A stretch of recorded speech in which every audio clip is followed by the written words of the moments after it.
that it's my duty as an Indian to voice my anguish, my apprehensions at what's happening.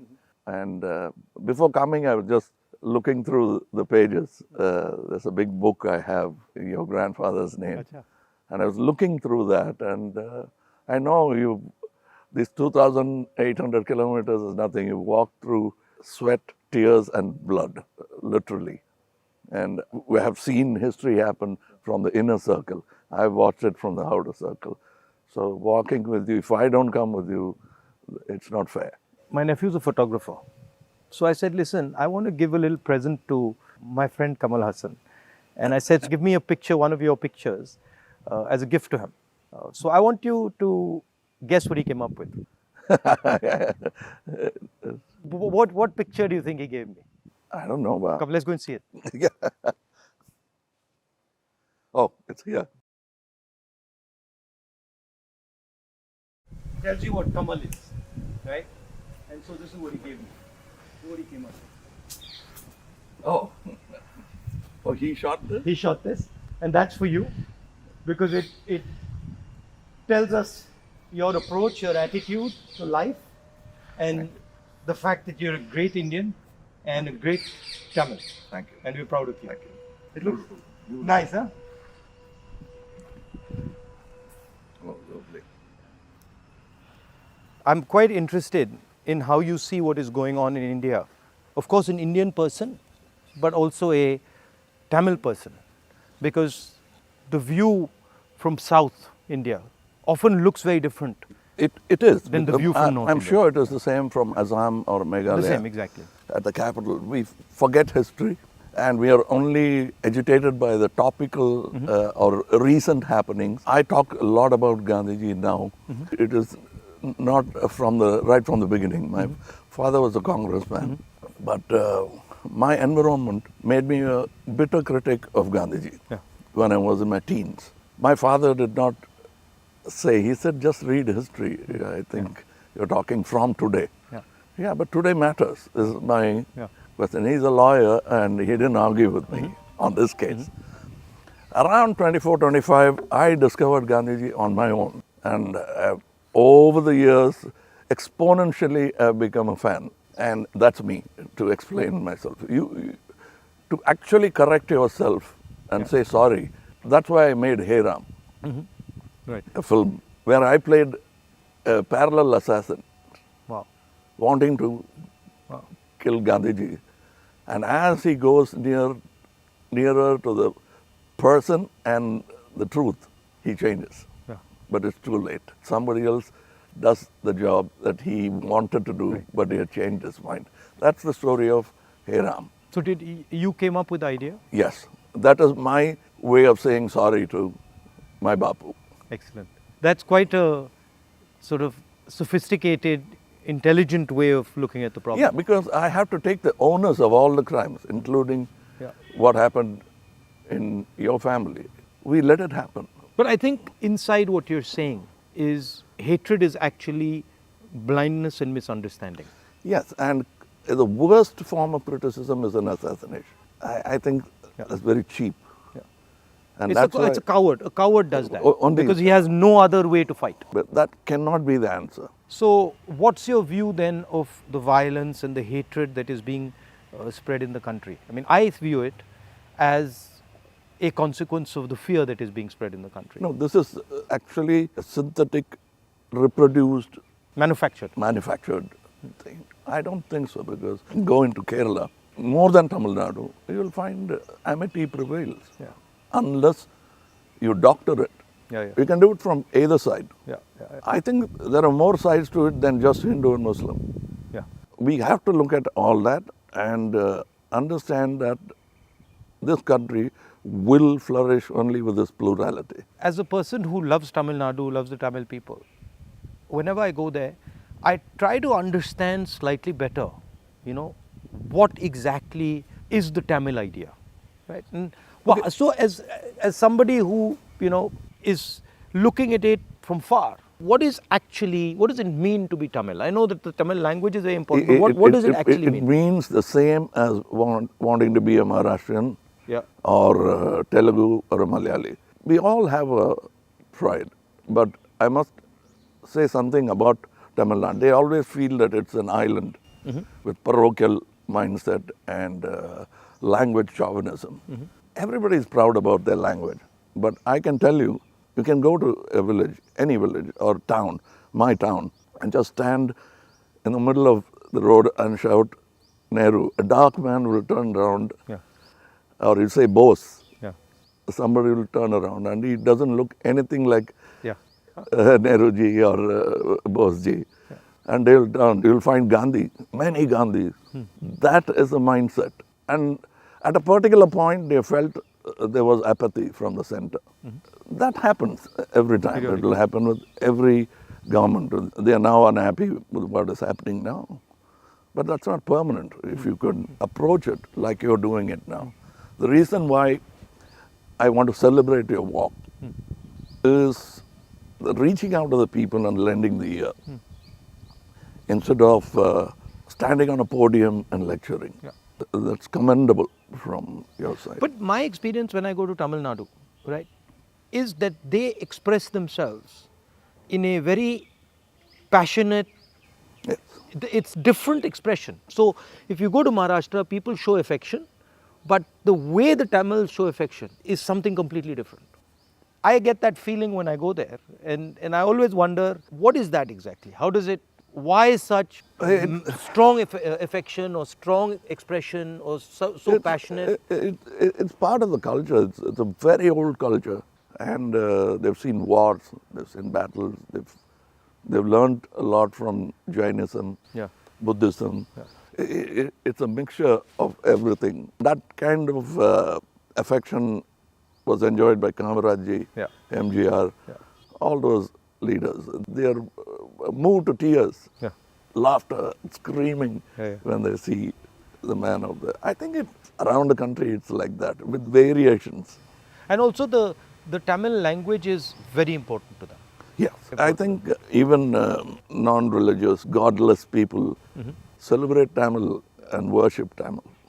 So you said you're doing this fashion business, and so you know a lot about what is going on in the rest of the world. How do you see the United States, China, these countries? Where do you see India's place in all this?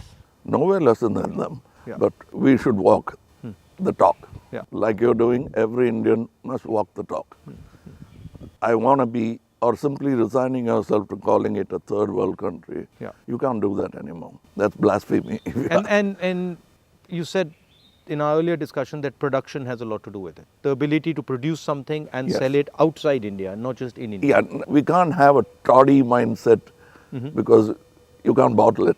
It has to be had then and there. We are in G20 not because of one government, successive governments.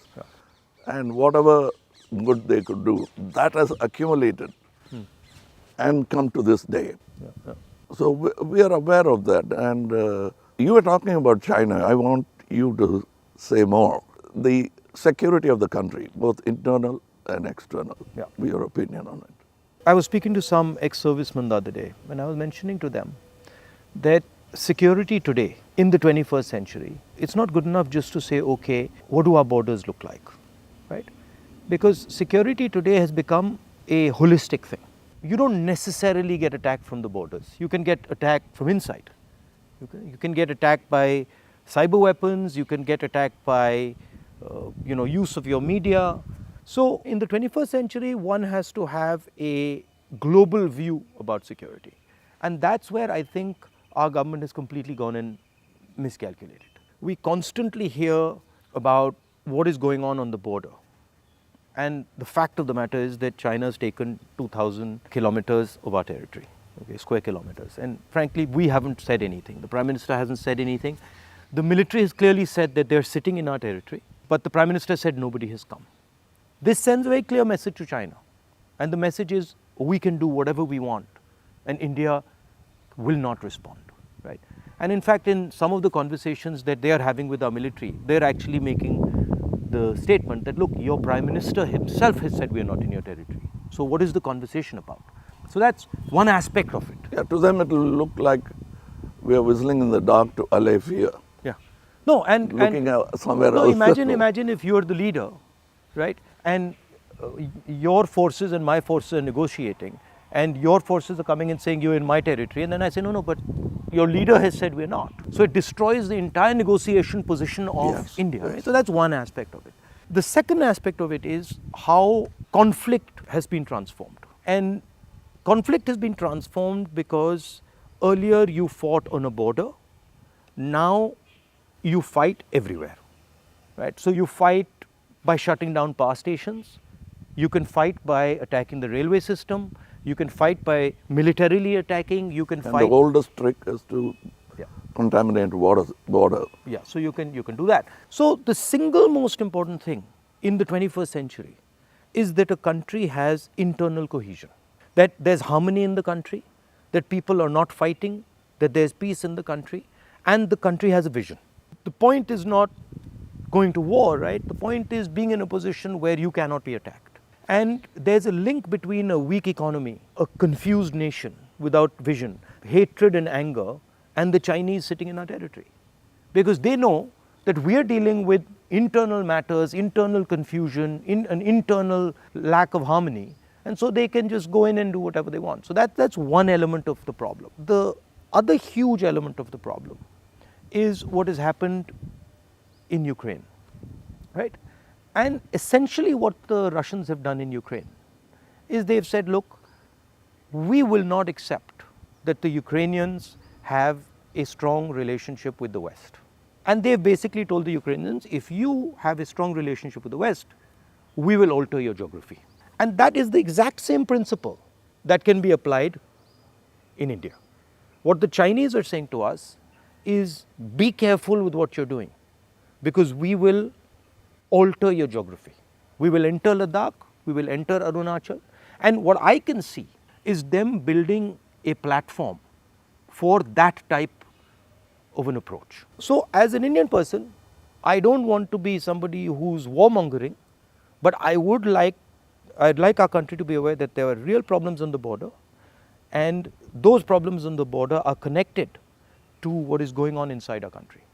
When Indian fights Indian, when the economy doesn't work, when there's joblessness, our external opponents can take advantage of that situation. Yeah, so because that's it's broadly an opportune moment Yeah. of distracted. Yeah. So one of the things that we've constantly telling our government is talk about it. If you don't want to talk through the media, at least talk to the opposition. We understand these things. We might be able to help you, advise you, bounce ideas off us, but they just don't listen. So it's the approach that we understand everything.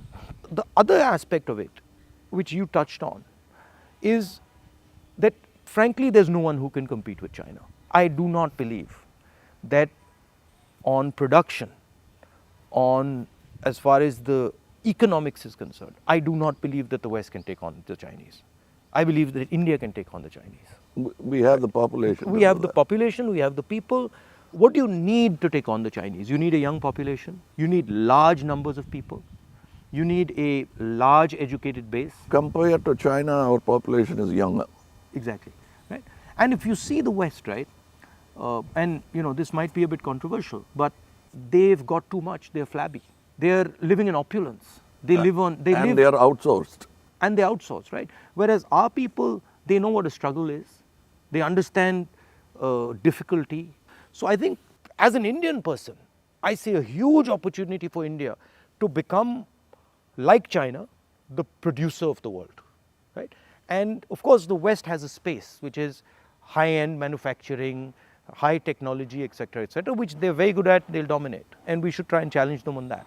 But I do not think they can compete with China on the large-scale manufacturing, blue-collar work. And I think that's the tragedy, that we are walking on these streets. You walked with us, and all our children are saying we are unemployed, when in fact we could have huge amounts of employment through our agricultural system, through sort of manufacturing. The constant neglect of agriculture is disgruntled many Tamilians. They voiced, they came here, they didn't even get an audience. Yeah. India has skills, and it has skills everywhere, right? I always say that the next satyagraha is the skill set development for India. Right. Because making thousands of lawyers who won't get a job, thousands of engineers Exactly. who won't find a job. Instead, if you develop their skills, they can have their degree but pursue their passion.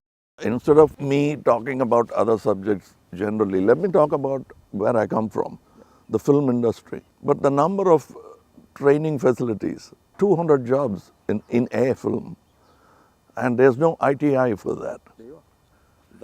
So what it is, right, is actually a disrespect of skills. You will not respect the person's skill and then say, okay, as the nation, how do we empower this person's skills? So I gave you the example of Bellary, right, which is the jeans capital of India. Now Bellary should be exporting jeans to the rest of the world, should be exporting different types of jeans, should be innovating on jeans. Right? Bellary has been shut down because of demonetization and wrongly applied GST. And you've literally taken a hub which could challenge the Chinese across the world in making jeans, and you've destroyed it. It used to have 4.5 lakh people working there, it now has 50,000. Like something like what you're doing with Khadi, right? I mean, who would know that that's a Khadi jacket? Nobody. Right? More than the publicity of it, the reach of it. Exactly. And Americans are loving it. And then you got the history of Khadi, right? Because if you start to say, well, this is Khadi from the Indian freedom movement, this is made by Yes. Indian people by hand, this is what fought a superpower, you can make a beautiful story out of it. Yes. And it's not done in a modern factory. Yeah. It's done by people sitting in villages and handmade. Exactly. You know, I'm very happy and honored to be sort of partnering with these people who've been neglected. They're almost on the verge of closing down and going back, thanks to GST. So how many people now are working there? We have started, like we have not started a full-fledged tailoring system because we only have 12 outlets and we can supply with a number of tailors. But the number of weavers are many. Right. They are in Telangana, Karimnagar. We are sourcing it. We are going even to Kutch and other places so that we can bring India together. So that's it was very nice. It was very nice of you to come, I must say. I with all the situation and the BJP and sort of the ability they have to coerce, I think it's also a brave thing. That's why I think that's why he gave he came up with that idea of the picture. No, It's not easy. I'm glad he thinks of me that way, but I still remember the speech by Gandhiji when he said, "Shake the lion's mane," for which he was incarcerated. So we have the strength and ability. But I'm happy that you're meeting people, practicing jujitsu, walking miles and miles and miles. It's nice. And because you're doing exactly what Gandhiji did, to understand the nation before fighting for it. No, it's quite a fantastic experience. I remember walking from Tamil Nadu into Kerala. It's completely different. Yeah. And as you said, it's changed, but then it's the same. So there's huge commonality and then there's huge difference. That's the individuality of it. That's the plurality that we should not lose exactly. at all. Yeah. And I think a lot of what we traditionally have is also the artisan, the small and medium person, the little clusters who have huge skill, but they are sort of hidden away, hidden treasures, so to speak. Yeah, I think it's very important that a government in position should bolster like farmers during the Gaja calamity. For them, after some time, party affiliations don't matter. The calamity that they're facing is the pain is the most important thing. It doesn't matter. And politicians always go and talk about the next election. And their trajectory is towards that, and that they don't like. They can't tend to take their eyes off it. Politicians. I find that. And I get criticized a lot, sometimes where they're like, oh, he's not election centric. I mean, I think, of course, one has to fight elections, one has to be in politics, one has to take them seriously. But there's also another role of people.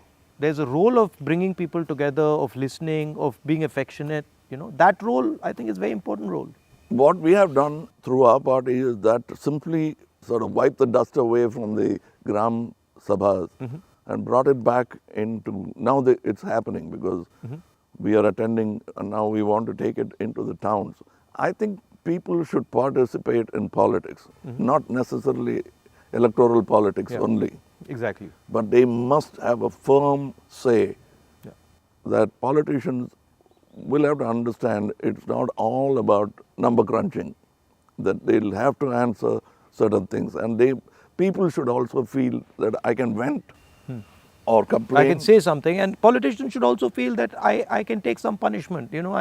He's shouting at me, okay, no problem. I did something wrong. I go and listen to what he's doing, what he's saying. I think that's, people don't like criticism. I think criticism is a good thing. I think we are a very young democracy still, in spite of 75 years. The reminiscence of the monarchy is still in our mind. Yeah. No, that's a profound thing you've said. It's true. It's still, they want loyalty. And politicians who are in power want to somewhere behave like a king. Because it's not too far behind in history that we had princely states. 70 years, yeah. But I think if you look, a lot of sort of our chief ministers and leaders, the approach is that of a king. You look, you're like unilateral decisions. I will do whatever I want, not taking into account what people feel, not listening. I think there's quite a lot of that. Yeah, and they are offended when you call them a civil servant. Yeah. I'm not a civil servant. Yeah. I'm in position, I'm in power. But that's what we are, ultimately. It should be a position of honor rather than position to usurp. Yeah. The trustee idea of Mahatma Gandhi. Over the time, I'm looking for people who are at least a semblance of that in them, because it's unique. He's a tall international figure. Yeah. And that we realize when he's not there. Well, anyway, I won't keep you. No, I'm keeping you. It's lovely to see you. And whenever you're in Delhi, next time, maybe we go and have a meal or something. Yeah, sure. I'd love to do that. And I'd like you to look into our thing I've sent. I will. I'll give you my your measurements. I will 100%. We'd like to dress you up. Okay, I'll do